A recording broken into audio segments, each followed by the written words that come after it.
Hello दोस्तों, कैसे आप सब लोग। लेके आए हैं आज एक छोटी सी कहानी फिर से। यहाँ पर अकल बिकती है।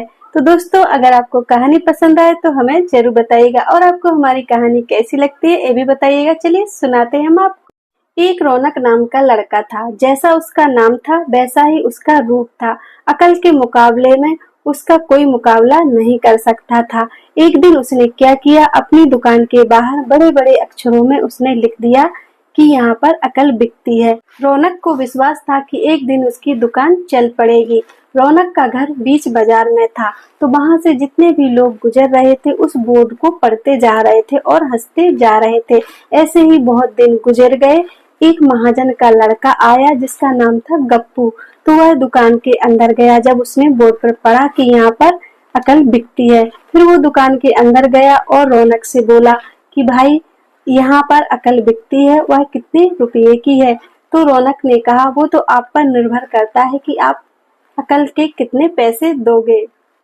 गप्पू ने अपनी जेब से 1 रुपया निकाला और रौनक को दिया और कहा कि 1 रुपये में कौन सी अकल मिलेगी। तब रौनक ने एक पर्चा लिया और उस पर लिख दिया कि जहाँ दो लोग झगड़ रहे हो वहाँ खड़ा होना बेवकूफी है। तब रौनक अपने घर गया और उसने अपने पिताजी को वो पर्चा दिया। तो उसके पिताजी ने वो पर्चा पढ़ा और गप्पू की बहुत ही पिटाई लगाई और कहा कि यह पर्चा कहाँ से लेके आए हो, किसने लिखा है। तब गप्पू ने कहा कि मैं एक दुकान के पास से गुजर रहा था, वहां पर लिखा था कि यहाँ पर अकल बिकती है, तो मैं उसके अंदर चला गया। वहां एक रौनक नाम का लड़का था, तो मैंने उससे पूछा कि यहाँ पर कौन सी अकल बिकती है और कितने की बिकती है। तो फिर पिताजी मैंने उसे 1 रुपया दे दिया और उसने मुझे यह पर्ची में लिख के दिया है जो मैंने आपको दी है। गप्पू का पिताजी वैसे ही गुस्साया हुआ था और भी आग बबूला हो गया और बोला, चलो कौन सी दुकान है मुझे दिखाओ और उस लड़के से मुझे मिलाओ। तब गप्पू रौनक की दुकान पे अपने पिताजी को ले गया। वहां गप्पू का पिताजी बहुत ही गुस्साया रौनक पर और बोला कि तुमने यह मेरे बेटे को क्या लिख के दिया है, अब तुम मेरे पैसे वापस करो। तब रौनक बोला, मैं एक ही शर्त पे वापस करूंगा कि आपका बेटा मेरी ये बातें अमल नहीं करेगा। तब उनका पिताजी बोला कि ठीक है, मेरा बेटा नहीं करेगा, अब तुम मुझे 1 रुपया वापस दो।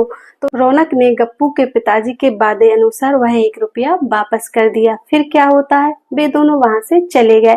उसी नगर के एक राजा की 2 रानियां थी। एक दिन राजा अपनी रानियों को लेकर जोहरी बाजार से गुजर रहे थे, तो वहां पर रानियों को एक दुकान पर सोने के हार पसंद आ गए। तो रानियों ने कहा कि चलो हम राजमहल पहुंचकर अपने दासियों को ये हार लेने के लिए पहुंचा देंगे। तो संयोगवश दोनों दासियां वहां पहुंच गई और बोली कि सबसे पहले हार मैं ले जाऊंगी। जो बड़ी दासी थी वह बोली कि हार मैं ले जाऊंगी क्योंकि बड़ी रानी की सेवा मैं करती हूँ। फिर दूसरी दासी बोली कि नहीं, हार मैं ले जाऊंगी क्योंकि राजा छोटी रानी को ज्यादा प्यार करते हैं, इसलिए मेरा हक है सबसे पहले ले जाने का। इसी तरह दोनों आपस में लड़ने लगे। वहीं पर पासी की दुकान पर गप्पू दोनों को लड़ते हुए देख रहा था। तब दोनों दासियां आपस में कहने लगी कि इसकी शिकायत हम राजा से करेंगे और वे बिना हार लिए वहां से चलने लगे। तब उन्हें गप्पू दिखा और बोला कि तुम हम दोनों को लड़ते हुए देख रहे थे, इसलिए तुम हमारे गवाह हो। अब हम तुम्हें गवाही के लिए बुलाएंगे क्योंकि गप्पू तुमने हम दोनों को लड़ते हुए देखा है, इसलिए तुम्हें गवाही के लिए अगर बुलाया जाएगा तो तुमको आना पड़ेगा। इस तरह दोनों दासियां राजमहल पहुंच गईं और उन्होंने रानियों से शिकायत की। रानियों ने राजा से शिकायत की और दोनों दासियों को बुलाया गया और उनकी बहुत ही फटकार लगाई गई और कहा कि तुमको लड़ते हो कौन देख रहा था जब तुम लड़ाई कर रही थी। तो उन्होंने कहा कि हम वहीं पर लड़ रहे थे, तो वहीं पर एक गप्पू नाम का लड़का खड़ा हुआ था। तो राजा ने कहा कि ठीक है, कल गप्पू को बुलाया जाए और इसका फैसला किया जाए। फिर गप्पू को बुलावा भेजा गया। अब गप्पू परेशान था, गप्पू का पिताजी भी बहुत ही परेशान था, इसलिए अब वो दोनों रौनक की दुकान पर अकल पूछने के लिए पहुंच गए। गप्पू के पिताजी ने रौनक से माफी मांगी और कहा, हमारी मदद कीजिए, हमें अकल बताइए। तब रौनक ने कहा, ठीक है, हम तुम्हारी मदद कर देते हैं, लेकिन इस बार अकल की कीमत रहेगी 5,000। अब बेचारा क्या करता, बहुत ही कंजूस था गप्पू का पिताजी। अब अंदर ही अंदर कुढ़ रहा था कि ठीक है भाई, हम तुम्हें 5,000 रुपए देते हैं, अब आप हमें अकल बताइए। तब रौनक ने कहा कि ठीक है, हम अकल आपको बताते हैं। जब गप्पू को राजमहल में बुलाया जाए राजा के सामने, तो गप्पू जो दासियां थी उनके विरुद्ध कुछ भी ना कहे और पागलपन का नाटक करे।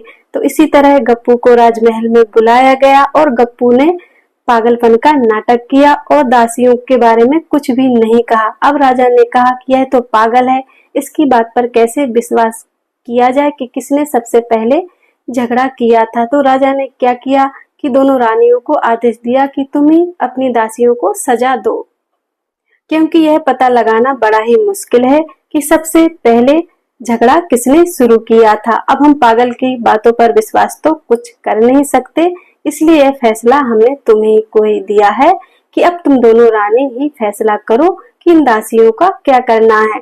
अब जो बड़ी रानी थी वह तो खुश हो गई, अब जो छोटी रानी थी वह गुस्सा हो गई। अब यह पता गप्पू को चला कि छोटी रानी नाराज है, तो गप्पू परेशान हो उठा अपनी सुरक्षा के लिए और पहुंच गया अकल की दुकान। वहां उसने रौनक से कहा कि मुझे फिर से अकल चाहिए। तो रौनक ने कहा कि इस बार अकल की कीमत रहेगी 10,000 रुपये। तो उसने रौनक को 10,000 रुपये दे दिए और रौनक ने कहा कि तुम रानी को वही सोने का हार भेंट में दे दो तो रानी तुमसे खुश हो जाएगी। तब वह रौनक से बोला कि यह तुम क्या कह रहे हो, उस हार की कीमत लगभग 1,00,000 रुपये होगी। रौनक ने गप्पू से कहा कि जब तुम पहली बार मेरी दुकान पे आए थे तो मैंने तुमसे कहा था कि 1 रुपये की अकल से तुम 1,00,000 रुपये बचा सकते हो।